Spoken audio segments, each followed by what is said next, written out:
ঘুমের আগে নবীজি যা করতেন। ঘুম মহান আল্লাহর নিয়ামত। ঘুমকে মানুষের জন্য বিশ্রাম হিসেবে নির্ধারণ করে দিয়েছেন মহান আল্লাহ। ঘুম মানুষের সুস্বাস্থ্যের জন্য আবশ্যক প্রয়োজনীয় বিষয়। সুতরাং ঘুমের ক্ষেত্রেও রয়েছে নবীজি সাল্লাল্লাহু আলাইহি সাল্লামের জীবনের সুন্নত, আমল ও করণীয়।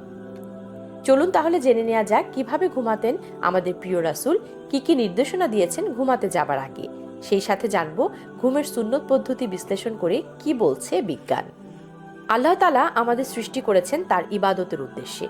সেদিক থেকে কেউ যদি সঠিক নিয়ম মেনে ঘুমায় তাহলে তার ঘুমের সময়টাও ইবাদতে গণ্য হবে। হাদিস অনুযায়ী নবীজি ঘুমানোর আগে অজু করে নিতেন এবং ঘুমানোর আগে সবাইকে ক্ষমা করার কথাও রয়েছে। নবীজি সাল্লাল্লাহু আলাইহি সাল্লাম ঘুমানোর আগে ওসিয়ত করে ঘুমাতেন বলেও হাদিসে উল্লেখ রয়েছে। আমরা অনেকেই রাতে আলো জ্বালিয়ে ঘুমাই, যা হাদিসে স্পষ্টভাবে নিষেধ করা হয়েছে। মহানবী হযরত মুহাম্মদ সাল্লাল্লাহু আলাইহি সাল্লাম বলেছেন, তোমরা যখন ঘুমাবে তখন আলো নিভিয়ে ঘুমাবে, দরজাগুলো বন্ধ করে দিবে, খাদ্য ও পানীয় ঢেকে রাখবে এবং অবশ্যই তোমরা খোলা আকাশের নিচে ঘুমাবে না।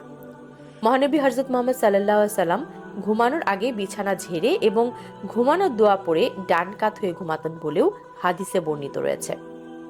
চিকিৎসা বিজ্ঞানের গবেষণা মতেও ডান কাত হয়ে ঘুমানো উত্তম, কারণ পাকস্থলীর খাদ্য শোষণের পথ হলো ডান দিকে। ডান দিকে কাত হয়ে ঘুমালে খাবার পরিপাকে সুবিধা হয়, খাবার একত্রে জমে থাকে না। অন্যদিকে ডান দিকে ঘুমানোর সময় শরীরের সব অঙ্গগুলো টক্সিন পরিত্রাণ পেতে মুক্ত থাকে। এই অভ্যাস আপনাকে স্লিপ অ্যাপনিয়া এবং দীর্ঘস্থায়ী পিঠের ব্যথা থেকে মুক্তি দিতে পারে। এছাড়াও একাধিক হাদিস অনুসারে রাতে তাড়াতাড়ি ঘুমানোর প্রতি গুরুত্ব দিয়েছেন নবীজি সাল্লাল্লাহু আলাইহি সাল্লাম।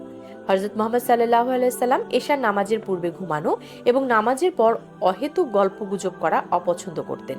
হাদিসে তাড়াতাড়ি ঘুমানোর নির্দেশ থাকলেও এশার আগে ঘুমানোকে অপছন্দ করতেন আল্লাহর রাসূল সাল্লাল্লাহু আলাইহি সাল্লাম। মাগরিবের ওয়াক্ত শেষ হয়ে এশার ওয়াক্ত শুরু হলেই ঘুমানো মাকরুহ। ইসলাম যেখানে তাড়াতাড়ি ঘুমানোর নির্দেশ দিয়েছে, সেখানে বর্তমান সময়ের কিছু তরুণ তরুণী রয়েছে রাত জাগার নেশা। বিজ্ঞানের মতে অতিরিক্ত রাত জাগায় রয়েছে স্বাস্থ্য ঝুঁকি এবং রাত জাগা মানুষের ক্যান্সারের ঝুঁকি বেশি। রাতে অহেতুক দেরি করে ঘুমানো মানুষের শেষ রাতের ইবাদত এবং ফজরের নামাজ থেকে বঞ্চিত করে এবং এটি স্বাস্থ্যের জন্য তেমন সুখকর নয়। ইসলামের সকল জানা অজানা তথ্য পেতে এখনই সাবস্ক্রাইব করুন নবযুগ টিভি চ্যানেল।